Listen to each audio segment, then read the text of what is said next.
Kilt-Man here. I will serve. I will be of service. Hey folks, how are you all? We're all doing very, very well. And we're in John Wick mode. Even little Kentucky Fudge has grown his little shaggy black locks and bedraggled them over his face. But he's got a tie on. He's looking very natty, I would have thought. So folks, anyway, John Wick Chapter 4. Yes. In one of the greatest long-running action franchises that we've ever had. And yeah, that takes in Indiana Jones and Star Wars and The Matrix. The Matrix is nothing compared to John Wick. Nothing compares to John Wick. The John Wick movies are a catalogue of action, spectacle and set pieces. They're just stuntman's dream. And for us, gung fu and car-kata maniacs, chases, fights, gorgeous revenge, lots of double taps, headshots, body blows, multiple impacts. It's a video game come to life. And for those of us that don't play video games, it's the closest we'll ever get to one of these video games. And I know because my son is a gamer. He even works for Sony PlayStation. He knows his stuff. And he said that John Wick was better than any game he's ever played. Because it is fantastic. Once again directed by Chad Stahelski, who was a stuntman, owned his own stunt school, so he knows a thing or two about stunts. And this is the ongoing saga of poor assassin for the high table, the Baba Yaga, the bogeyman, John Wick, played by Keanu Reeves. Of course, you knew that. He just wanted the quiet life. He wanted to retire. His wife died. Oh, his puppy gets killed. His car gets stolen. Way back in John Wick Chapter 1, when it was just known as John Wick. And then he went on a massive kill-crazy rampage and incurred the wrath of the overlords, the high table. And he brought the Hotel Continental, New York, run by Winston. I was going to say Ray Winston then, but it's Ian McShane. Brings them into disrepute. He becomes excommunicado, and eventually they get deconsecrated. And in John Wick Chapter 4, the New York Continental gets destroyed. Oh, by the way, spoilers ahead. The title did give that away. If you haven't seen the film yet, then I would recommend signing off right now and then returning to this video once you have seen the film, because this is going to be completely spoiler ridden. I was going to do a little immediate reaction video, a spoiler free one. And then I thought, no, I can't do that because I'm going to go OTT. I really love the movie and I can't hold back, I can't rein it in. A bit like John Wick and Chad Stahelski. They can't rein anything back. They just get bigger, bolder, better, bloodier. So I kind of realised, okay, I'll give a couple of days so people can go and watch it. It came out, God, what is it now, 4 days ago? And I've now seen it all the way through 3 times. And loved it all the more each time. When I first saw it, I thought, I was blown away. And I thought, when I let it wash over me, 3 hours of blood-curdling mayhem and a bit of emotion as well, I thought, I still think I like Chapter 3, the one with Halle Berry. I think I like that one best. Mark Dacascos is in that as well. And you've got the Adjudicator. You know, and it expanded the universe of the High Table and this Assassin's Guild and this world. A world in which no police actually exist and no medical services actually exist. And yet you can have streets strewn with hundreds, nay thousands of bodies, wreckage aplenty, cars toppled everywhere, buildings have come down. And no emergency services ever seems to appear on the scene. It's a world where assassins rule. If you ain't an assassin, you ain't nobody. But I thought, no, Chapter 3 was perhaps the better one. The more complete, the more concise. It was all round perfect. But now having watched Chapter 4 another couple of times and really analysed it, this is bigger. This is better. Bigger doesn't always equate to being better, but in a John Wick universe, I'm afraid it kind of does mean that, because each film has exponentially enlarged upon what you saw previously, expanding the universe and the mythos of John Wick and including even more outrageous, and extensive stunt work, action set pieces which just blow your mind. And this film will blow your mind. There should be some kind of Oscar for fight choreography, because Stahelski and his team would win hands down. Nothing compares to this, nothing. I am playing the score to Chapter 3, Parabellum. All the scores are done by Tyler Bates and Joel J. Richard. All of them. I've got the score for Chapter 4, but I'm not going to play it because of a couple of songs that are in there, which, I don't know, it might be wise not to play the full score to that. Although most of the action and most of the John Wick mode sort of stuff is regurgitated on the soundtrack anyway. So hearing Chapter 3, it's pretty much hearing Chapter 4 as well, just minus those remixed cover versions of some classic songs, which we'll come on to. But yeah, it's fantastic. And it is supposedly, certainly by the end of this, you think this is the closing chapter, but you know how these things work. We already know there's a TV spin-off called The Continental about Winston and his character, who's the proprietor, the owner, the manager of the Hotel Continental in New York, showing how he and his concierge, Sharon, or Caron, played by the late great Lance Reddick, how they moved into that hotel and assumed their positions there. And it's a spin-off called Ballerina, about a ballerina come assassin from the same family school of training that John Wick, or Giovanni, whatever his name is, his Russian name, is from the Cossack clan he's from. And she wants revenge for the killing of her family. So she's set loose. And you will have cameos by Lance Reddick, because he filmed it just before he died. It's in post-production now.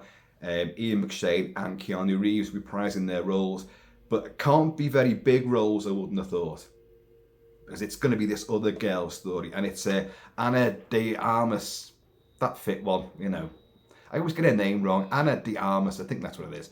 But anyway, look forward to that. It's directed by Len Wiseman, I think it is. So it's not, Stahelski's not doing John Wick going forward in any of these iterations and spin-offs. Or is he? We don't know. So anyway, John Wick Chapter 4. Right, at the end of Chapter 3, he gets shot off the top of the Hotel Continental, New York, by his mate and buddy and colleague and associate, Winston, because he's got to do it. But he gets shot right off the top and hurtles down, hitting fire escapes and all sorts, and then bends and gets clattered and should be broken apart. He should be strawberry jam on the deck, but no, he's not, because he's John Wick. And the laws of physics and biology don't apply to super assassins. And the Bowery King, played by Lawrence Fishburne, drags him in, and at the start of this movie, John Wick is getting back into gear, getting back into training. He's lost a finger, he's lost that little pinky there, has already gone in fealty to one of the elders in the Moroccan desert. But he lost his ring, from the high table, his ring. So, you ready, John? As the Bowery King holds out a new Kevlar-lined suit for him.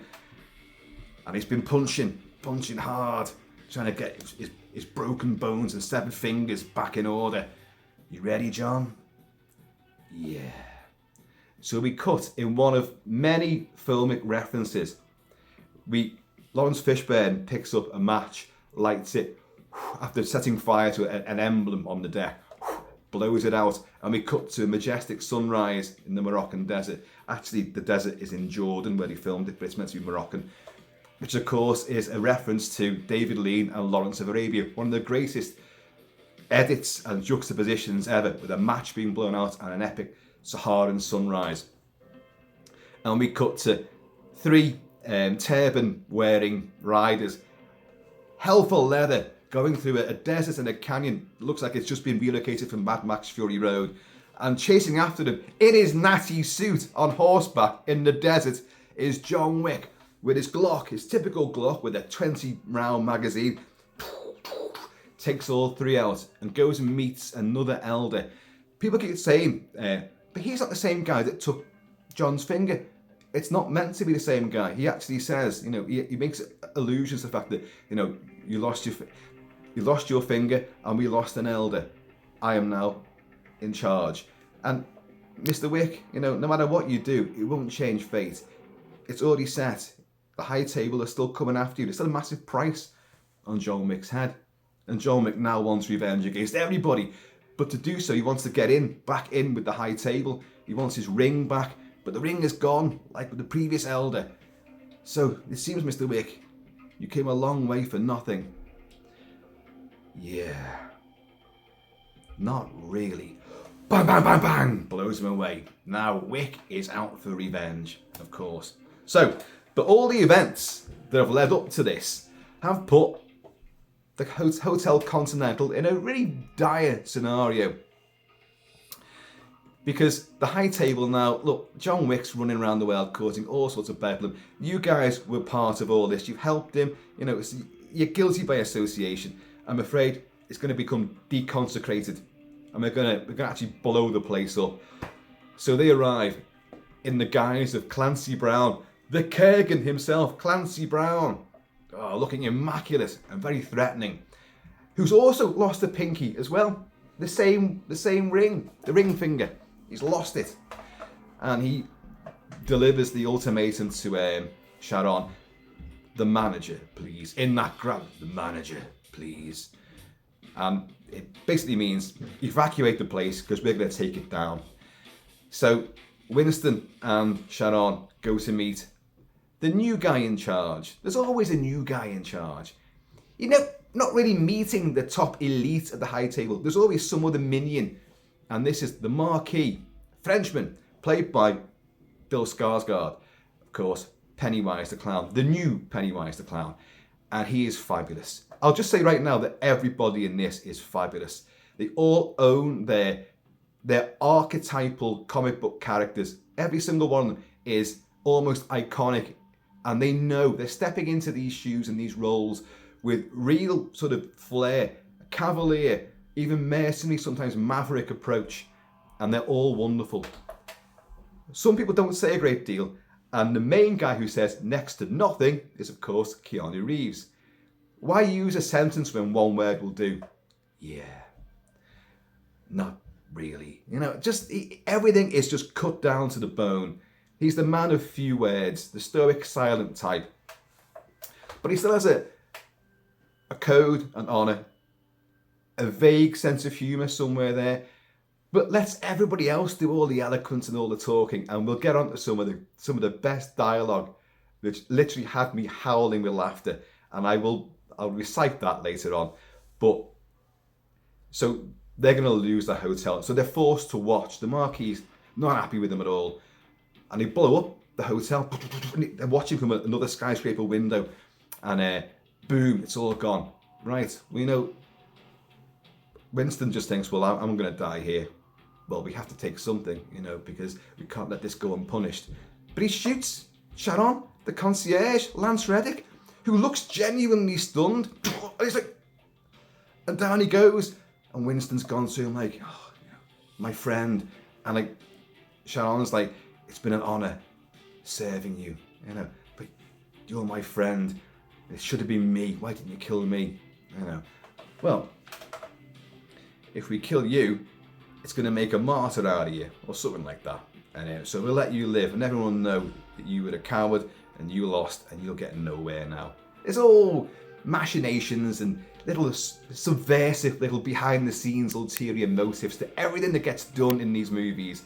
All the politicking. And I love the terminology, the sort of religio-ritualistic phrases like excommunication, deconsecration, and all this sort of stuff. It's all very, there's a hierarchy and a vocabulary which is in use from the high table. It's all very elegant and also very, very brutal. So now, they're still after John Wick, obviously. Winston's got to work hard to try to get himself back. He wants the Hotel Continental to be rebuilt and to be reinstated. He wants all his power back. So he'll meet with the Bowery King. Well, where's John? Someone got to get John to me. Into this mix, you've got other characters, other new characters. You have the Tracker, who, what's your name? Nobody. Well, Mr. Nobody, And he has a dog There's always a dog in these movies. It's a dog, a puppy dog that set the whole thing in motion, really. And of course, John Wick has his other dog, his surrogate dog, his new pet, which you'll see only in the beginning and the very end of this movie, under the watchful, at the end of the lead, under the watchful guise of the Bowery King. But another dog inhabits this movie, and it's actually played by 5 different dogs, and it is a Belgian, what do you call them? I wrote this down. A Belgian Malinois, which I think are the dogs that Halle Berry has in Chapter 3. I think. Can't quite remember now. But and this dog is fantastic. You don't get its name, and it's a girl as well. But you have the tracker, played by, hang on a moment, Shamir Anderson, who I don't know. I don't know what this guy is. I haven't seen anything he's been in before. Or if I have, I didn't realise it. But he's great. And his job is to find John Wick, of course. But he won't take John Wick out. He wants to drive up the price on his head. So he keeps having these little deals with the Marquis, Bill Skarsgård, and pissing him off endlessly. You know, like trying to up the ante. You know, I want it to ultimately they'll get to 40 million, which means everybody in the world is after John Wick. I mean, I thought they already were, to be honest. Everyone's after him. So you've got the tracker there. John, in the meantime, has been in the Continental Osaka with his good friend there. Hang on. Shimazu, played by Hiroyuki Sanada. Now, Hiroyuki Sanada and Keanu Reeves both played together in the film 47 Ronin, which ain't that bad. I'm gonna rediscover that. I wasn't massively impressed first time I saw it, but I've got it and I want to go back to it now. So, and he runs the Osaka Continental with his daughter, Akira. His daughter is played by UK-born model and singer, and this is her first acting role, Rina Sawayama. I've probably got that wrong as well. You know, all the young folk out there going, no, it's not that. You mispronounced it, Kilt-Man, you idiot. Well, I probably did, yeah. So you've got, can you hear that? That is the sound of birds fighting on our conservatory roof. They're probably reenacting some kind of like bird wick fight, you know. But so John's been sort of hiding out there, but they've heard that the New York Continental has been blown up, and they're thinking, well, we're going to be next and why are they thinking that? Because we've helped John Wick as well, and John Wick happens to be there. So you've got who turns up there? You've got a whole bunch of goons led by, his name's Chidi, played by Marco Zara or Zaria or Zero, and he's a big beefy bastard, this guy. And him and his goons all turn up there, and they've all got the Kevlar suits on, only in grey this time. And they demand to see the manager, and we believe John Wick's here, and we want to search every room. So again, this place has to be evacuated. The tracker is there as well. He's turned up with his dog. He's everywhere. He's everywhere that John Wick is. And in the meantime as well, you've also got the great, may as well introduce him now, Donnie Yen, the great Donnie Yen as Kane. And Kane is a blind assassin. Yeah, he's blind. He's a master swordsman. He's superb with a gun, with martial arts. His senses are highly tuned. He is, just think Daredevil. He's just like that. Now, before you start going, oh, well, that's gone too far. A blind swordsman, as if. You can take out armies of goons, which he does, you know, and shoot accurately, which he does, you know, and he knows who to shoot as well, even though he can't see who he's aiming at. In Hong Kong cinema, where Donnie Yen, of course, cut his teeth, there's a whole heritage of blind swordsmen, blind martial artists. And so there's no real surprise that they've done this. And Donnie Yen absolutely steals the movie in so many ways. Again, the high table has something over everybody. And there's something there to do with him and his daughter. And his daughter is a violinist. And we first see him, and he's watching his daughter playing to a crowd. But then he gets brought in to see the Marquis. And he says, like, you went too close today. You weren't supposed to do that. So because there's a threat hanging over him and his daughter, they're going to force him to go get John Wick. Everyone's after John Wick. But Kane, Donnie Yen, and John Wick are old friends. Same as John Wick and, what's his name? Shimizu are old friends. The guy that runs the Osaka Continental. They're old friends. And everyone's old friends. You've got to wonder, God, these people have lived multiple lives. Everyone they meet is an old friend. But how many times did you actually go on jobs and hits and stuff and have experiences and exploits with them before you met that guy who's also an old and trusted best friend and confidant? In every movie he meets these people, you know. Doesn't matter. It's great.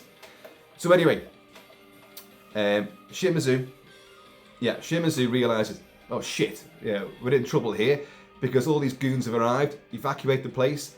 And by the way, he says to his daughter, you sit with Mr. Wick, and she's furious that she didn't know that Wick was there and that he's brought all this to their doorstep. Massive battle ensues. The first big battle of the movie, and this goes on for a long time. They've got throwing stars, they've got samurai swords, they've got bow and arrow.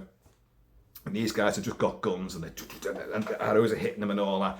And then they get driven out, but another hit squad come in. And these guys are like ninjas, heavily armed with automatic weapons, ninjas. And they also have masks on, which kind of recall the masks, the silver chrome masks, the Immortals wear in 300. And to get through to them, now everyone wears these Kevlar suits, so they can just pull the jacket up and they won't get hit in the face. I'd want to fucking... just make me a mask out of the same stuff. That's all I want, you know. The ties Kevlar, the shirts are Kevlar, everything's fucking Kevlar. So, but they do a hasty retreat. But these guys come in with armour on and these masks and visors, and they can take multiple hits. But you've got to lift the visor up and get him in the throat, and it makes for some creative kills. So, of course, our boy, Mr. Wick, gets involved in all this. So does the daughter, so does his friend, Shimizu. But Donnie Yen, as Kane, is there as well. And of course Kane and Shimizu know each other, and they will have an anguished sort of standoff, you know, old friend, well, step aside, old friend, and all this kind of stuff. And sadly, Mr. Shimizu will get killed by Donnie Yen's character Kane, who doesn't want to kill him, but he's saying, think of your daughter, because he's got the same conundrum as well. I've got a daughter, I've got to do what I've got to do to look after her. You just live, just don't do anything. But he comes after him again. This is after a huge, huge battle. And Donnie Yen has also fought John Wick. And of course, they're old friends. So they have, while they're battling through a museum of glass artifacts, think again, chapter 3, glass going everywhere, and like loads of goons have been killed. With swords, axes, knives, throwing stars, guns, and glass is everywhere. But Donnie Yen with his sword cane, his name's Kane, and he has a samurai sword cane, and his dark glasses on. They've had a big mad skirmish, but they've had a bit of a natter to each other as well. But they both managed to break away, and John Wick will get away, but Kane will end up killing Shimizu, and then the daughter's been wounded. She's been fighting too. In a great sequence, she takes out one of these big mad goons in the Kevlar silver suit, a grey suit, and she leaps on him, and she's got 2 knives. And as she's trying to crawl up the stairs, she's stabbing him again and again and again. It's like she's almost climbing up an ice face with ice picks. And as he gets to the top, right into his neck, takes him down. We'll talk more about the violence in depth, but she's actually been shot through the side. So she's badly wounded as well. And her father goes for Kane. Kane kills him and then says to the daughter, live, just live. But she's looking at him, you know, you killed my father. And he goes, I know. I'll be waiting for you. I'll be waiting for you. Because no one lets anything just go, do they? They have to seek revenge at some point. Otherwise these films just wouldn't exist. So, just remembered. I poured the last of my whiskey. This is the last of it. But the family's gone out for rations now. Maybe, just maybe they'll take pity on that old man and bring another bottle of whiskey back. I hope. Cheers, Joel. But if they don't, as Ned Kelly said when they slipped the noose around his neck, any last words? Such is life, he said, which is a quote from this movie as well, because Winston seems to like that quote. And so John Wick then, his plan is to get back in. Well, I already said that, is to get back in with the high table, but he can't do that. So he actually meets Winston at the mausoleum where Sharon is buried. And Winston says to him, look, you've got one way now. You've got one way. The Marquis is after you. With all the resources of the high table, which he's been unleashed, there's nothing he can't do.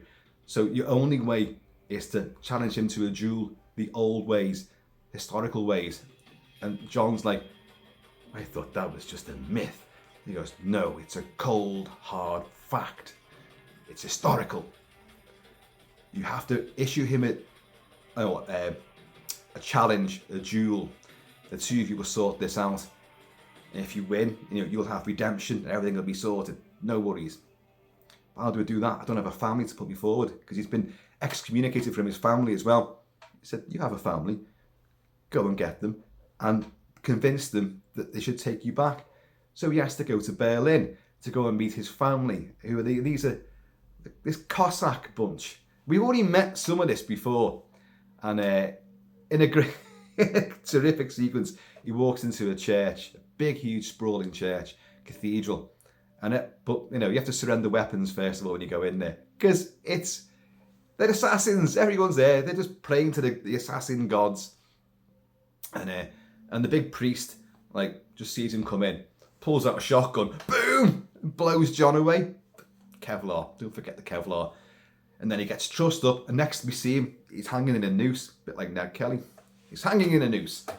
And the family who wants his family, the crime syndicate family, not his physical family, and saying look, what is it you want? Because we want you dead. You've brought nothing but shame to us. You've been a pain in our ass, And he says I want to get back in. I want to have a duel. I want to get back on the high table. Well, there's only one way you can do that. Do a job for us.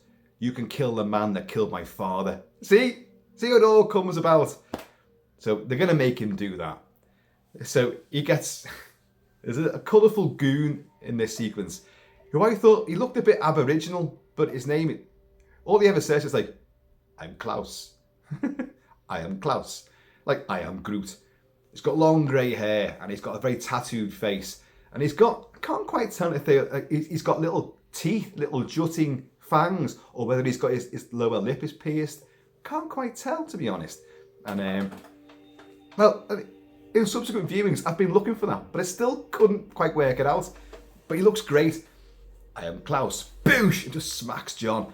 And he will take John to go and meet the guy that killed her father. And his name is Killer. He's the killer called Killer. And Donnie Yen owns this movie in so many ways. Keanu owns the film, but Donnie Yen is fucking up there. But this guy, and when you first see it, I swear down, you'll think it's Peter Kay, British comedian, northern comedian, Peter Kay. This big fat ogre in this nightclub, this huge warehouse nightclub, dripping with neon and dripping with water. There's water cascades and fountains everywhere. Fucking health and safety. Know what I mean? And he's there behind this big table playing cards in a natty Joker style suit, very purple. And he's got gold capped teeth. And he's got a little scratchy little fringe. He looks like Peter Kay. And when you see it, you think, it's Peter Kay. That'd be great. It's not Peter Kay. It's the great martial artist and yet unsung hero of many action movies. Huge in the Middle East. Not so well known here or even in America. But he's made dozens of movies. Scott Adkins in a fat suit with prosthetic chins all over him and these ridiculous teeth. It's amazing. It is the standout performance for me. And there's been a backlash about him wearing the fat suit. I've seen that. I've seen it in a lot of different reviews and a lot of people online don't like it. It's fat shaming and you're you're equating fat people with being grotesqueries and being bad people. No, they've picked a guy who can fight and put him in a fat suit because the character's meant to be fat, and you're meant to think, well, he can't do nothing. But, oh, he can do stuff because it's Scott Adkins inside there. And Adkins is wonderful in this role. Wonderful. So, obviously, John Wick's got to kill this guy to win favour with the family, get back in with the family, who will then endorse his challenge to the Marquis. Right? You with me? Okay. It ain't that hard. So, I'm laughing because I know what's coming. This is just fucking genius. I hope to God that the voice you hear coming out of that big, jowly, fat prosthetic mouth, which looks really convincing, by the way, is Scott Adkins and not someone doing a voice of it, because it's a great performance physically and visually, but it's the voice as well, and I want it to be him. I haven't heard otherwise, but I will stand corrected if it isn't him doing the voice, but I think it is. I hope and pray it is. Come on, Scott. Boyka, he is Boyka. No one else in the fucking world knows that, but Boyka, he's awesome. He's still waiting for his big break in movies. Ironically, Chad Stahelski met with him many years ago and said, just be a stuntman. Don't try and be a leading man. Be a stuntman. Join my stunt school. And Scott Adkins said, no, I'm still waiting for I'm going to get the call. And ironically, he and Keanu Reeves should have fought together in a different movie, but the whole thing got dropped. So he hasn't, but he's met Keanu several times. And he's going to, well, obviously he meets him here. So, and he's doing all card tricks and stuff like that. Probably is Scott Adkins. Doing all card tricks and that, like. And but he's got this Teutonic voice, this accent, pure Germanic. And, well, Mr. Vic, in the flesh. It's just outstanding. But, so you come here to kill me, and all this sort of stuff, like, well, I knew you were coming. How did you know I was coming? Well, because he told me. And then you hear the walking stick, the sword cane of blind swordsman Kane coming up. He sits there. So you got Wick, Kane. And then someone else arrives, and it's the tracker with his dog who will sit there. So you get Scott Adkins as a killer. This goes... This made me laugh every single time. It's just genius, and I'm bound to fuck it up now as well. But he goes like to Kane. He goes, "You want to kill him? You, to Tracker, want to kill him? I want to kill him. What about you, Mr. Wick?" "Well, I'm going to kill you," says Joe Mick, and he just laughs. He goes, "Oh, what is it now? What is it now?" "Well, it looks like we have ourselves a genuine conundrum. A quandary, if you will. A real-life dilemma." Sorry, I had to read it out because I knew I'd forget the lines. I'm going to do it again. "Well, it looks like we have a genuine conundrum. A real-life dilemma. A quandary, if you will." And I've just got the lines mixed up again there. See, that's why I'll never be an actor. But it's just the way he does it and puts it across is so funny. Just take my word for it. And they play cards to see, what fate's got in store for him. You've got a dead man's hand. You want to buy your way out of here. You've got something to prove, and you want to kill your way out of here. Fight ensues. Joe Mick uses a card right through Killar's neck, but doesn't kill Killer. No, he runs off in his fat suit, waddling away. Like, you've got to think of, you've just had Brendan Fraser in a fat suit in The Whale. You had Colin Farrell as the Penguin in a big prosthetic suit, unrecognisable. I don't think in this movie they were making any allusions to Brendan Fraser in The Whale, but I do think they were taking on board a little bit of the Penguin. I think so. But also, you don't expect this guy to be able to fight. And as he runs off, and all his guards have got hatchets and axes, so they come in with all this. So all three are going to have to work together to get out of there, using explosives, using sword sticks, using guns and fists and all sorts, and playing cards. And Joe Mick shoots off big fat bastard in the arse, And he makes a getaway, running into all the dancers, through waterfalls and into all the crowded dancers. John goes after him, taking out goons with axes left, right and centre, and then catches up with him. And he goes, "You shot me in the ass, swinehund!" And the two of them will fight. And you're like, because unless you know that Scott Adkins there, you don't think this guy can do anything. He's just a big fat lump. But no, Scott Adkins in this suit is doing roundhouse kicks, spinning stuff, lots of body blows. And he gets the better of John Wick. He boots him over the top of a balcony, whereupon John Wick will hit a huge steel pipe, a massive, like that. It'll go over the edge, whoa, bang, and drop off that into the water, sozzled dance floor below. Battered and bruised already, and now drenched. And then all these goons will come at him with axes, cue lots of axes in heads, and throats getting severed with axes, and axes plunged into groins and stuff. It's great. But he'll have to fight Killer again, because Killer comes after him again. And these two will tussle like mad. And yet you still have loads of shots of Killer, Scott Adkins, running away in fear. Then he gets an axe in the back of his leg. And then the final coup de grace, he'll be beaten to a pulp and he'll be thrown over the stairway to land head first with a spine-crunching crack on the steps below, crushed like that. Oh, God, it's fucking horrendous. The amount of impacts in this movie which blow you away, that you feel, you recoil from. You go, oh, Jesus, it's great. Think Lone Survivor, where they're tumbling down the mountain and hitting trees and rocks at high speed and high velocity all the way down. And you go, oh. That's what this film is, but stratospherically on steroids.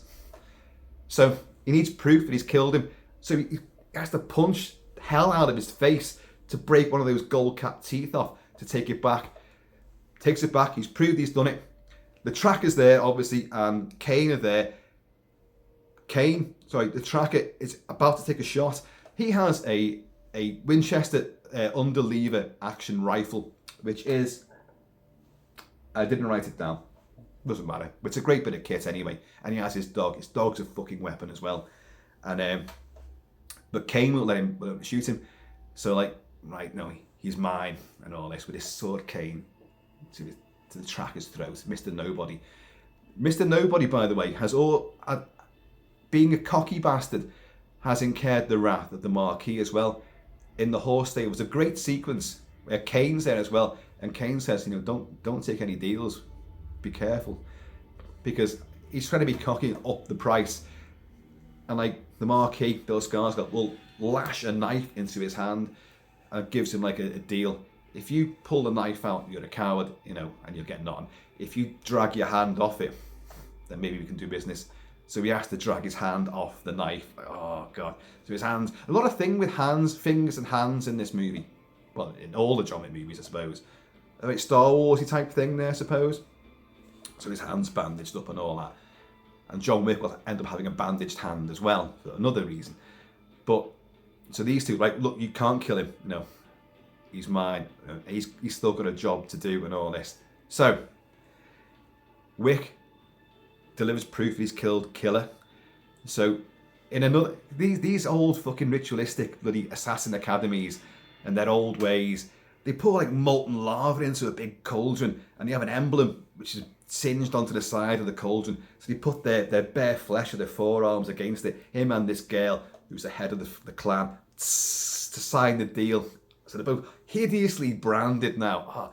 They're drinking vodka and then they swill vodka over the burn as well, over the scald. Bloody hell. So now, yes, we will endorse your challenge. So then you have Winston arrives with the parchment paper, with this seal on it and all that, to Skarsgård's Marquis. John Wick has challenged you to a duel. What? I will not be doing that. Well, you will. It's historical fact. Now, rules are rules. Ah, yes. And rules are all we have to keep us from being with the animals. So he's got to do it. So they arrange a meeting in front of the Eiffel Tower. The film globetrots. You've had Morocco, you've had New York, Morocco, Berlin, Osaka, Japan. Now you've had Germany, and now you're in Paris. And most of the rest of the film will stay in Paris. It'll stay very Parisienne. And So you've got, they have to sit there, and you've got Clancy Brown, again, he's presiding over all these ritualistic things. You've got to choose where the battle's going to be, choose what weapons you're going to use, and they choose the Sacre-Cœur, what's it called? The Bastillon? What is it now? Basilica. Sacre-Cœur de Basilica. A fabulous cathedral, Paris. And it's going to be at sunrise the next morning. So it'll be 6:03 a.m. the sunrise with pistols. So, right. They've got one night before that is going to transpire. In the meantime, like the idea is, Winston says, like, look, I'm his second. He wins. I get my hotel rebuilt and I get reinstated. Kane is, of course, on the side, sadly, on the side of Bill Skarsgård. And he says, well, yeah, it'll all be done. But he knows he can't compete against, John Wick. Who the hell can?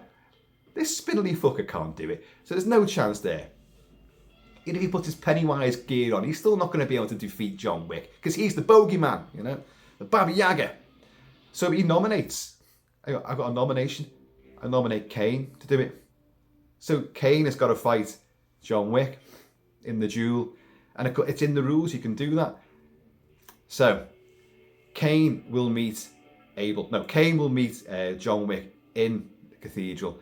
And they'll have a few final words to each other. And they both respect one another. They are friends, they are associates. But they know there's no way around this. And they're going to have to do it.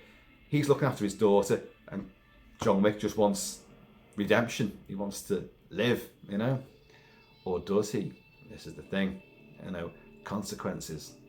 So, that night, he will also meet the Bowery King, who's relocated from New York to the Parisian sewers. And they've got an old disused train station with a train that works. And they've got canals and gondolas and all sorts of stuff down there. And he's there with Winston. So they give him a new suit, a new Kevlar lined suit. And they'll give him, he goes, I need a gun. In the meantime, you've heard on the radio, right? This seems to be a signalling across Paris. And this is the other big reference. You've had Lawrence of Arabia, and you've had numerous Hong Kong movie references, and references to The Matrix, and references to John Wick itself, the franchise as a whole. But you get the biggest, most protracted reference, homage, to Walter Hill's The Warriors. A film you guys know I love, because I did a massive, huge feature-length review of the movie. And wow. And what it is, it's basically, they're going to use this DJ who just with her lips will be seen with the microphone, like Lynn Thigpen from the original Warriors. And she'll play Nowhere to Run, only it's a remixed, revamped cover version. She'll also play Painted Black, Rolling Stones, in a remixed and foreign-speaking version. I think they're singing it in Japanese. And basically, the lottery has just, well, boppers, the lottery has just gone up. If John Wick makes it to the church on time. All this. So all the assassins in Paris just converge. They're all getting ready. And in a montage, you'll see them getting weapons ready and all that. Just like in The Warriors, with Nowhere to Run playing over the top. And you see one particular gang, or mob of assassins, who have the, hang on, I wrote this down, Dracarys Gen 12 auto shotgun. Dracarys is the name of a dragon, by the way, in Game of Thrones. But this weapon exists, it's called the Dracarys. And what you'll see is that they have dragon breath incendiary cartridges, which think Star Wars blaster beam. So when it hits you, basically you burst into flames. So, and they are with all these dragon breath shells. Everyone's coming out. And the thing is, Skarsgård, the Marquis, says, well, because even his big bodyguard, who you've met a few times now, the big guy, Chidi, I think his name is. He said, look, you can't win this. If he gets there, he said, who says he's going to get there? And they're like, so they've got to try and stop. They've got to kill John Wick before he gets to the church on time at sunrise the next day at the Sacre-Cœur, the Basilica. Got it right that time. And so cue almost an hour This is a long film. This is shy of 3 hours, but my God, it's well paced and it moves with aplomb. It moves with high velocity momentum. Once this kicks in, nowhere to run to. Oh my God. He's been spotted on the street. He's been given, because he's just heard on the radio, everyone's after him. Right, I need a gun. Reference to The Matrix, of course. I was wondering when he'd ask for that, you know. And they bring him a 9mm Pit Viper with it's all been modified. And they make a point of saying it has ambidextrous safety catches on it. Why? Well, I don't know if it's been alluded to in the movies, in the John Wick series much, but Keanu Reeves is actually left-handed. He's a left-hander, a lefty. But a man of his assassin qualities would have to be able to use both hands, maybe his feet, maybe even fire a gun from between his butt cheeks. He's that good, you know. So Keanu trains with both, and you've seen him on the combat range. You've seen Keanu, the real life guy, training on combat ranges, and he's unbelievable. You know, the films are massively up there in the stratosphere, of course, but he can do what you see him doing on screen. He's doing that. The magazine changes. He breaks down guns and uses their parts to stab people as well. And it's just, it's incredible. He'll throw, several times he throws magazines or the working parts at people, knocking them flying and then stabbing them in their throats. You know, it's adaptability, versatility, and pure homicidal genius. So he's got his gun now, the Pit Viper, and he's off. But gangs are everywhere. This is where the car-kata comes in. He gets hit by cars, he steals cars, he rams people through car windows. He'll drive off with them through the window, and he'll slam them into parked vans. He'll spin them off lampposts. He'll run people over. He'll shoot through the windscreen. He'll lose both doors. It is just outstanding. No one looks cooler than Keanu Reeves in a car with no doors. People driving cars with no doors in movies look ridiculous. It looks stupid. Because you can see them sitting there and their little legs and all that. Keanu looks fucking amazing. The only other guy that made it look cool was Mel Gibson in Mad Max 2, when the door gets ripped off the tanker. The rig. Excuse me a second while I wet my whistle. So and he drives. The amount of carnage here, is just off the scale. And they drive to the Arc de Triomphe, pursued by Chidi and his mob as well, and every other gang going. And of course, the Arc de Triomphe, there's about 10 lanes of traffic all going in one direction around it. So of course, they're going to fly into this, going the other way around. Spinning cars around, collisions are plenty, cars get stopped, lots of gunplay over the bonnets and underneath the cars. At the same time, people are getting hit by vehicles. Sometimes multiple people are getting hit by vehicles and they're spinning through the air. Keanu gets hit about 10 fucking times, but he's Keanu, he's John Wick. His bones, he's like adamantium, you know, his bones rebuild, reknit. And he'll get up and fight on even more. But you see him gasping. And they keep doing this thing. I know people have been knocking this because they've all got these Kevlar suits on. So they're all doing that, like trying to hide their faces. Wear a fucking mask as well, you know. And as if, you know, Kevlar could do what it's doing, but it doesn't matter. It doesn't matter. I'm getting all excited here. But this is only the beginning. And this has been the best finale to any other action movie. Just the bit in the Arc de Triomphe where people are getting skittled helter-skelter. They'll be shooting at each other, running as buses and cars are going past, shooting over the tops and underneath. And then they'll turn around and a car goes like that right past them. There'll be fist fights. There'll be all sorts. It's like a game of Frogger.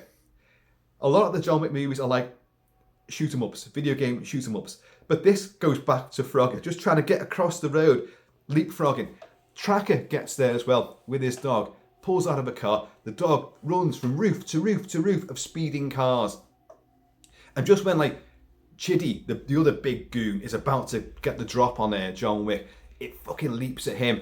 You've seen the dog in action. All the Tracker's got to say, oh, Mr. Nobody, is going to go nuts. And it goes for their genitals with savage canine, you know, oh God, frenzy, and drags them downstairs and drags them all over the place, ripping their precious elements asunder. Oh God. And it goes for him, but he swings it round. And even the dog gets smashed into a car, hits the windscreen, and then gets skittled off. But don't worry, folks. Chad Stahelski and his writing team and creative team aren't hurting any more dogs in these movies. After the puppy gets killed in the first one, no more dogs get hurt. Well, they might get hurt, but they get their own back though.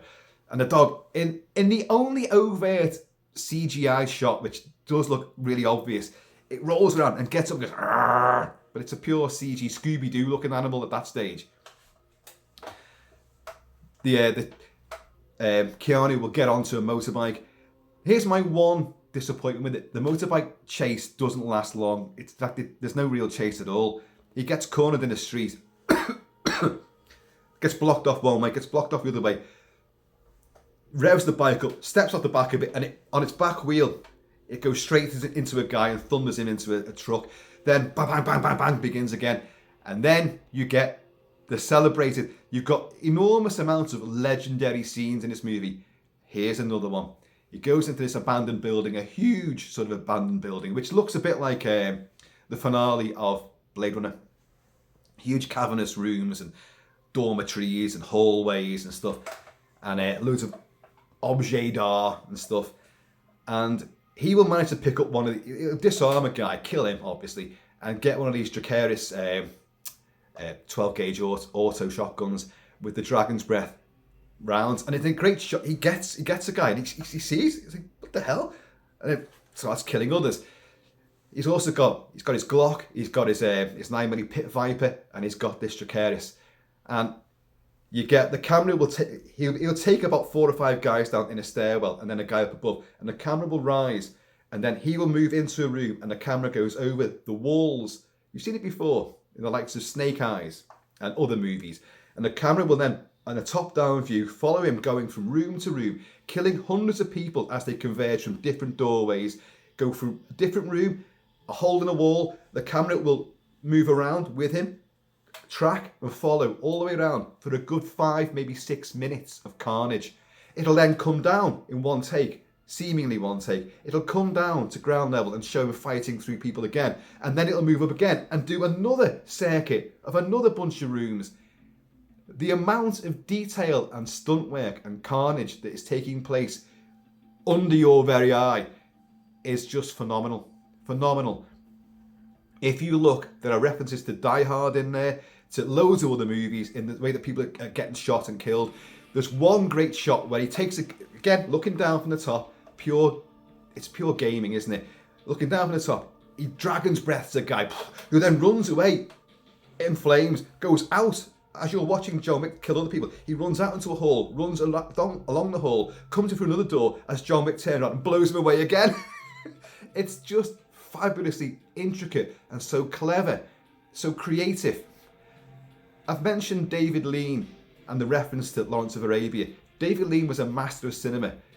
Majestic landscapes, huge sets, exterior locations, and huge set-built designs. Bridge on the River Kwai. For God's sake, immaculate compositions. Chad Stahelski is just as good. Hear me out. Lean could use casts of thousands. You've got casts of hundreds of goons and all this intricate fight choreography, all directed without snap editing. You can see everything that's taking place. You feel and see every bone-crunching bit of interpersonal mayhem at all times. There's no fast cuts, none of that, no zooms, no stupidness. The camera's it's showing everything. Even this elaborate overhead tracking shot is smooth, languid, and beautiful to observe. The sets are incredible. They're huge, they're palatial, they're opulent. The exterior shots in Jordan and Paris and Berlin are just, they are Lean-esque. They may be neon draped, they may have a modern vibe, but there's a sense of geometry, geography, time, place, destiny that works. The film drips class. It is a cineast's dream. It really is. So this fight goes on and on and on and on. But again, the actual directing of all this, David Lean couldn't do this. He couldn't.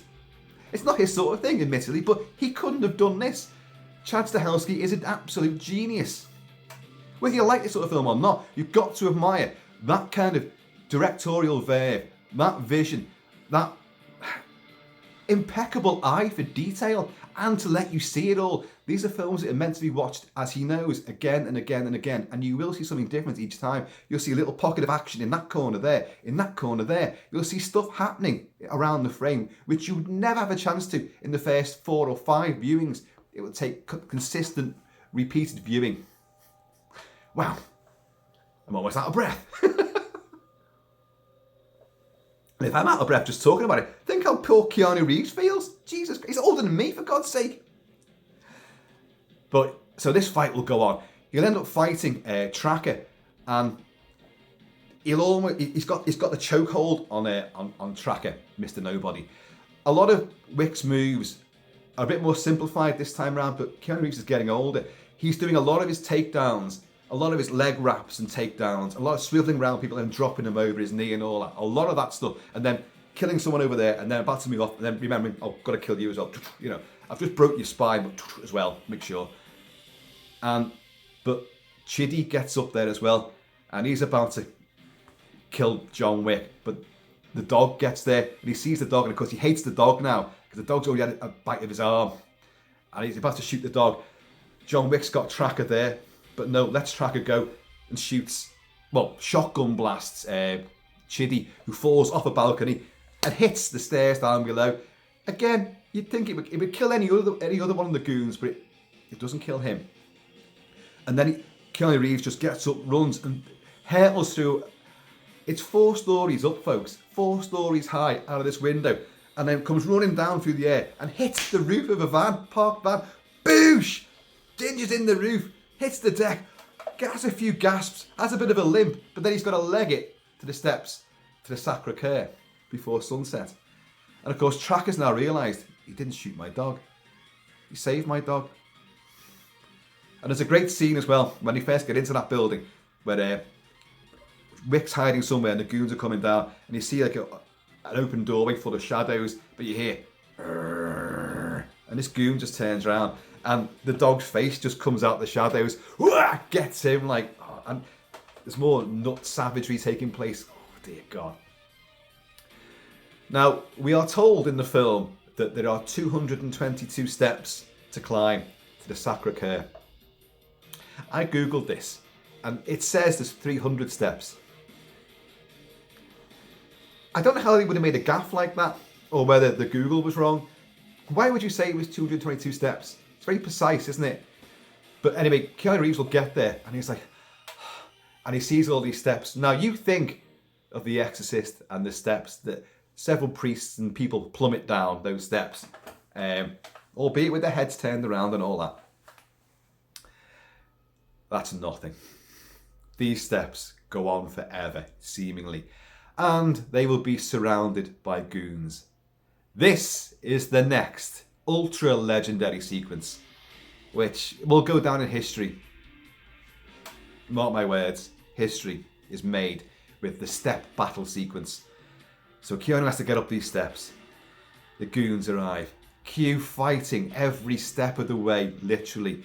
Throwing this is a film of people hitting horrible, immovable objects, like lampposts, like railings, like walls and cars and things, and getting slammed into these things, pipes. And you hear the metallic clang as someone's spine or skull makes contact. And you go, oh God! And people are being hurled down these stone steps, rolling, rolling, rolling, elbows, knees, backsides, bollocks, teeth getting bashed out. Oh my God. And he'll get so far, and then he's got to be there by 6:03 for sunrise. Otherwise it's forfeit. Sorry, I should have mentioned that. It's forfeit otherwise. And then it's open season on him. Like it isn't anyway. Oh, what a big difference. But he gets almost to the top, and who's there? Chidi's there, pulls up in another car with another bunch of goons. Wick's knackered now. Grabs him, fucking beats him up, throws him down. So John Wick, having climbed all the way up, then he's rolling back down, back, roll, roll, roll, back, multiple flights of stairs. He's probably about halfway down again. And he gets up, Jesus. In the meantime, Chidi has come sliding down the side of the steps on his arse, like that. Think Daniel Craig in Skyfall going down the escalator, or going down the barrier between the escalators. Funny how every escalator I know in train stations has little spiky bits on it to stop you doing that. When Bond does it, they removed all them. So he comes down and Keanu gets up again and he just grabs him and fucking throws him the rest of the way down the steps. And you're like, in the audio, everyone's like, oh no! He's right at the bottom again. He's battered, bruised. He's all over the show. He's out of breath and almost out of time. So who steps up to save him and give him some moral support? It's Kane, Donnie Yen. Puts his hand out. Come on, John, you've got to make it to the top of those steps. You've got to make it in time. Because the two of them have got to fight otherwise the whole thing's forfeit. And he'll come off worst as well. Him and his daughter will come off worst. So, right, you ready? Yeah. So up they go. Battle, battle, battle, battle. Every step of the way. Kane using his sword stick and doing fucking tons and tons of stuff. Like, oh my god. You'll meet Chidi again, who puts a gun to Wick's head. And like Kane comes up, puts a gun to his head. Even though we can't fucking see him. Puts a gun to his head like that. And Chidi just goes, you can't shoot me. And like Donnie Yen just goes, you're right. And they start fighting because I can still hit you though. And they're doing all this. And anyway, Chidi is about to get the drop again when you hear someone growling off camera. And he's like, merde. Shit to you and me. And the fucking dog gets him by the balls. It's savaging him. Tracker comes up. Lets the dog have a bit of a free-for-all for a bit. And then with his rifle, blows his brains out. Whereupon the dog then walks up and cocks its leg. Now it's meant to be a girl, but it cocks its leg and pisses all over his blown apart head. Everyone in the audience is like, yeah! Fantastic stuff. They make it to the top just in time. Winston's there, Marquis there, Clancy Brown is there. And right, they do the whole ritualistic thing. Oh, in the meantime, remember John, you owe me. I'm like, yeah. So straight away, Kane, sword stick out, slashes his right hand, like that. And he's like, oh, God, thanks. Wraps the right hand up. Got to use your left hand to shoot. But we know Keanu Reeves is a lefty. I think that's a little bit of an in-joke, that, to be honest. So, they get there. The ritual and all the articulate sort of speech takes place. You know, we're here in the pursuit of truth. And in absence of truth, there are consequences. So they're all like, you have a drink. Consequences. And the weapons that they have, because Keanu, I think the Marquis wanted blades, and Keanu, John Wick says revolvers, and at the table that whoever pulls over the highest card, obviously their choice works. So they chose the location, the time, and now the weapons as well. And they use Thompson Center Arms Encore single shot, immaculate, fantastic break revolvers. Similar to the sort of thing that you see Lance Henriksen use in Hard Target. Similar, but not the same weapon. These are much more ornate and very gorgeous looking things. So they've got to stand back to back, move 30 paces apart, and then on command fire one shot. And then if they're still standing, they come in 10 paces, fire another shot, and then they'll come in another 10 paces, fire the final shot.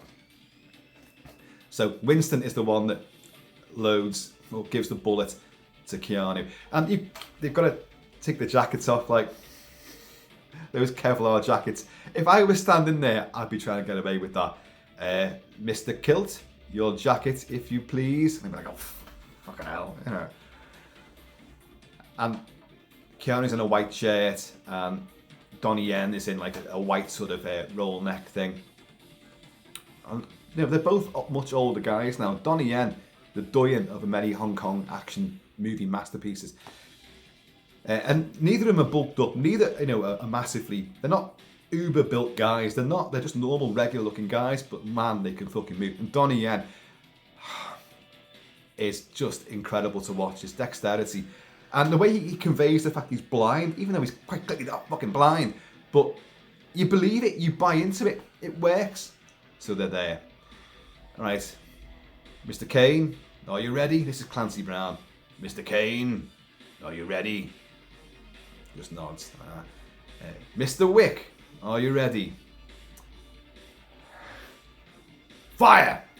And and they both wound each other, don't they? You know, and they're both wearing white, so the blood looks really good on it, like, you know. So another 10 paces. Now the Marquis is loading the gun for Kane, because Kane is his second, his nominee, and he says, this is another great crowd-pleasing moment. The Marquis, Bill Skarsgård, says to him, like, think of your daughter. And in a whip-crack retort, a nanosecond after he said, think of your daughter, Donnie Yen just turns around and goes, fuck off! Fuck off! Like that, just dead loud. He's sworn a bit in it. And I know there's some back history on this, and there's some kind of in-jokery taking place there. But his mannerisms and his nuances, Donnie Yen is just incredible. Some of the stuff he does, like sniffing, snorting, and like rolling his head and laughing. But that immediate reaction, fuck off, is just outstandingly well delivered, and it brings the house down. And Bill Skarsgård, I can't fucking say his name, the Marquis just goes, they shoot again. They wound each other again, a lot more seriously this time. I think Wick gets it in the shoulder, and Kane's got it in the side, like that. So they've got to come in on the 10 paces. And they go, any wise words, Winston? Just have fun out there, you know. He's already said that to him. He's already told John Wick to admire the sunset. And John Wick's like, yeah, fucking hell, you know what I mean? So the final shot, John Wick goes down, and he gut shot, and he's well on the side. He's there gasping, and he's on the way out. So that's it basically. But the Marquis then says, like, I will deliver the coup de grace. He says, we say coup de grace. He said coup de grace. So he loads up, goes over. Oh no, he doesn't say that. He says something else to John Wick. You know, oh well. Something like that. Goodbye, Mr. Wick. Au revoir, Mr. Wick. I've forgotten what he said. But Winston just goes, you arrogant asshole. He didn't shoot. And he goes, like that, as John Wick gets up.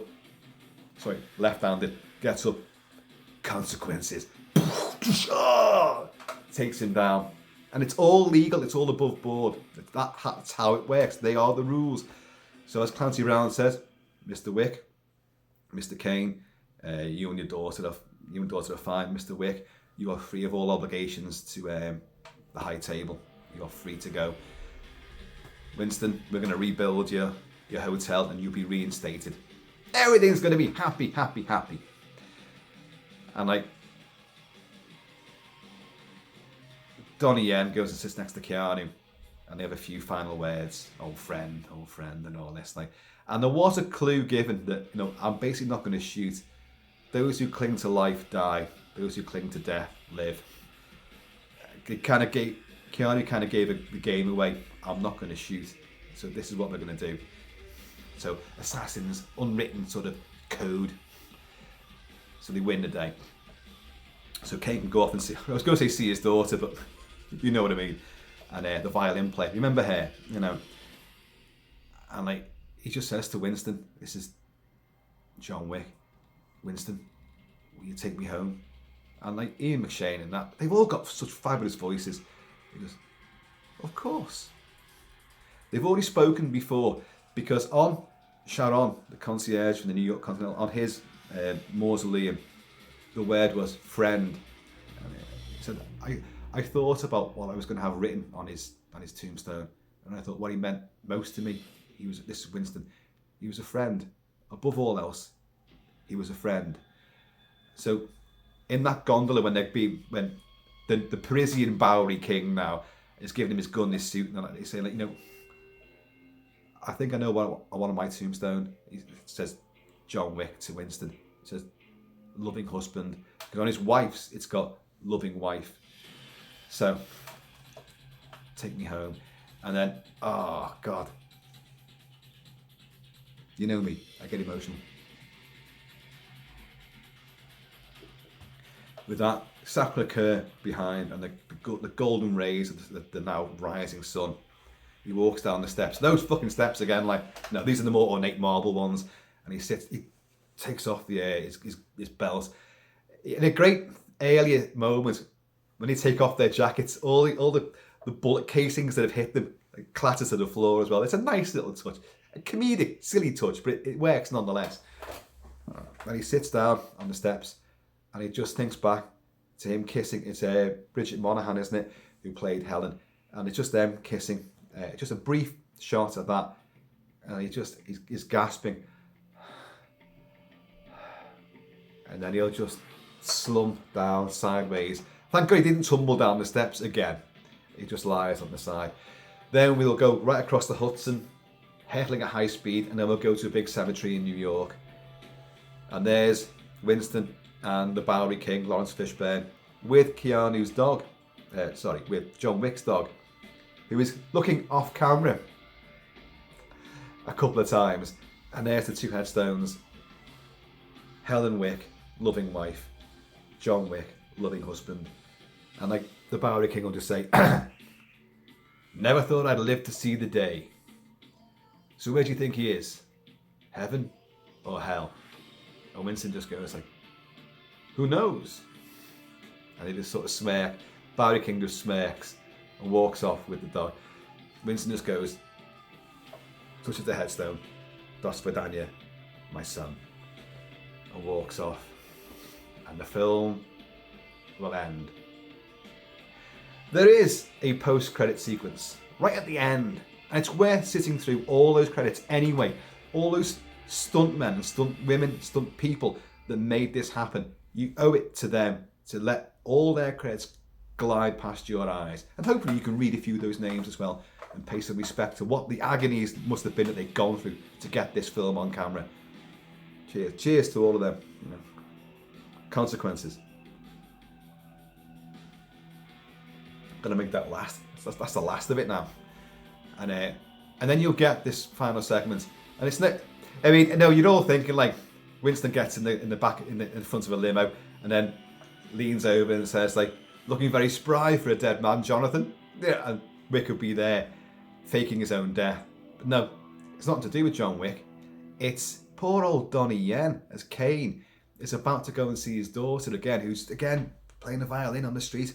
Big, crowd of adoring public, and he's about to walk up, and some hooded figure starts walking towards him, and it's Akira. It's Shimazu's daughter, and a knife comes out in her hand, and as she gets close to him, it cuts away. That's it. Now, got to remember what he said to her, live. But he knows that she's going to come after him. So he says, I'll be waiting. So, if there's a chapter 5, we all want a chapter 5, and no one really believes that John Wick is dead. Although, if he is dead, it's the perfect ending. It is the perfect ending. We know we've got Ballerina and John Wick and Winston and Sharon are in that, but that's set between the events of chapter 3 and chapter 4. So, and there'll only be cameos in it really, I would suspect. But if John Wick is genuinely dead, then that's the perfect send-off for him. And it ends beautifully. If he's alive, I would wait a good few years for any further Wickian wickedness, because I think I remember Keanu Reeves saying when asked before chapter 3, how long can you keep doing these movies? And he was promoting chapter 3, and he went, I can keep making these movies as long as my body is able to do so. I love the character, but he has since said that that's his final scene on the steps where he keels over. It's his favourite scene, and he doesn't see where it could go after this. So he could well be dead, but we all suspect Hollywood will want to take things, pursue it a little bit further, fake his own death to stop everyone coming after him, I suppose, because people are still always going to try to take a pot shot at John Wick, aren't they? They always are. It's just the nature of the beast. Consequences. Cheers, John. Folks, the film is genius. It's absolute genius. It's a long film, but even its downtime is full of cracking characters, great cinematography, wonderful one-liners, great bits of banter, incredible characters, And then you have all the action, which is what you're there for. Now, the action, again, you've seen this all before. Let's be honest, let's be upfront. You've seen the car chases, you've seen the fist fights, you've seen the martial arts, although you do see John Wick with nunchucks in this. Nunchucks, there you go. That's in the big Osaka battle. And you'll see him doing the whole round the body maneuver, the Bruce Lee style, but in a suit as well. And he does use them properly when he's just whacking shite out of someone's head. He's got him on a glass case. Whack, whack, whack. He's doing it the way you do. Most martial arts movies where they had nunchucks in them, they do sort of flamboyant stuff, which that's not, you just fucking smack someone with it, but make sure that where it's coming round again, it doesn't smack you as well. I've got nunchucks. I'm shit with them. I trained with them and I never could get it. Never. So put them down. That's it. So Keanu, well done, sir. Well played. The fighting is, you've seen the fighting before, you've seen the chasing before, you've seen the gunplay before, but it's in the kinetic momentum of it and the different locations and the different camera styles and that top-down view and the Arc de Triomphe are just, and God, the stair fight, oh my God, how did I forget about that? They expand and enlarge upon everything you've just seen prior, and it just continually blows you away with the stunts and the dedication of people getting flung around against hard surfaces. Oh no, they're trained to do it, but they're taking knocks all the time. Really bad ones as well. It's worth mentioning that, especially in the post Alec Baldwin and the infamous shooting on the set of Rust, was it? When he killed the cinematographer and badly injured the director as well. There is not one single blank bullet being used in this movie at all. Every single of the 25 gazillion muzzle flashes that you see are all CG. Every single one. So you think about how people are reacting to that. There's no fucking bullets coming out. There's nothing. You're clicking away on nothing. It's just a muzzle flash. It's just it's acting. It's acting, folks. So no one got shot. The dog or dogs are extraordinary and brilliant, and they survive. And of course, Wick's dog survives as well. I mentioned at cemetery, it's looking off camera and it's looking to the trees, and I think you're meant to be thinking, oh, John Wick's actually stood over there watching his own funeral, and it could well be. It's got to be fake, hasn't it? But folks, John Wick Chapter 4 is already now at numero uno position in the action movie scale. Nothing compares to it apart from John Wick Chapter 3 and then John Wick Chapter 2. The only things that come close on adrenaline and excitement sort of levels are the Mission Impossible movies, which I do love, and I'm a massive fan of Tom Cruise. And Tom Cruise, you can take nothing away from him here because he does his own stunts. Scott Adkins, Chad Stahelski, the director of the Wick movies, was Keanu Reeves' stunt double. So we know Keanu has a lot of stunt doubles in his movies. But of course, Tom Cruise will insist upon doing almost everything himself, almost, and that is exemplary. Of course, we admire that. And his action and fighting and chase scenes in Mission Impossible are brilliant. They are. But John Wick is better again. Better again. By far. The look, the style, the imaginativeness, the fact that there's absolutely no fucking police or any emergency services whatsoever, and people just carry on their normal lives while furious gunplay takes place around them. It's all part of the surreal quality. I know there's a fan theory out there that, all of the John Wick movies and stories are just or Matrix simulations within the Matrix that Neo is having. I know that's bullshit, folks. If you want to believe that, believe it, but it's not the case, is it? It's its own thing, and it's infinitely better than the Matrix, which got less and less diminishing returns with each production, whereas John Wick's got better and better each time. It's funny how you look at John Wick Chapter 1 now, and it seems very realistic. It's just a thriller with some great action in it, and some, oh wow, God, look at that. And the way he never leaves someone behind, he always goes back to them and puts a bullet in their head. He always does that.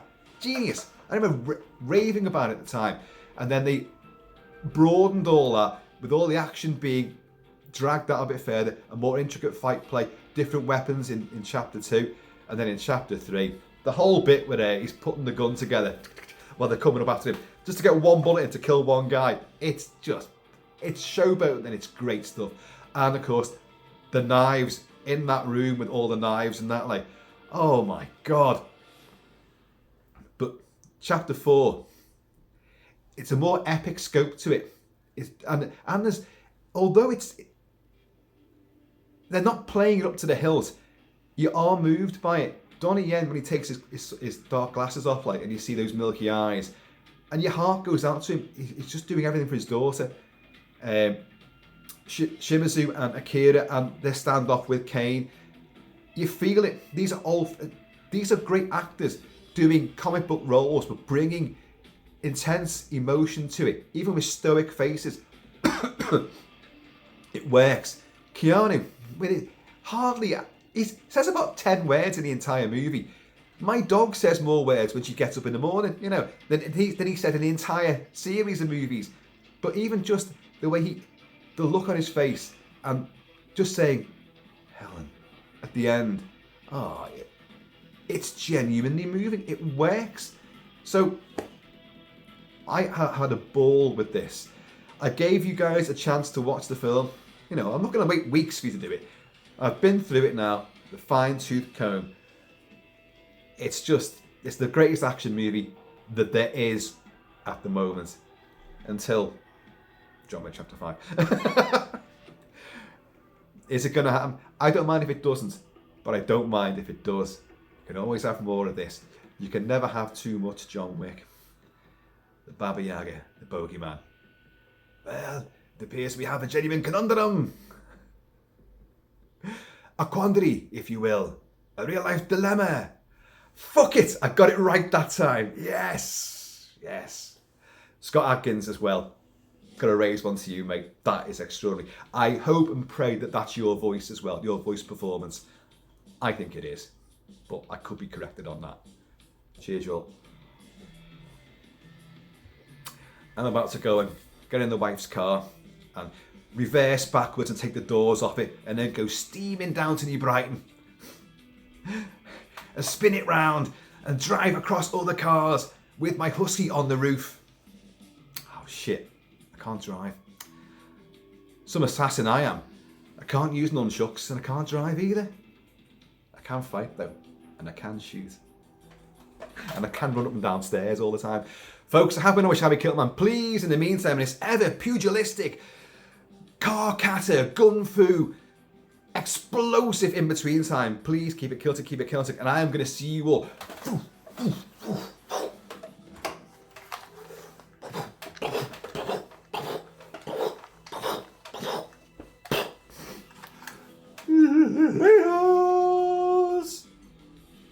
Consequences.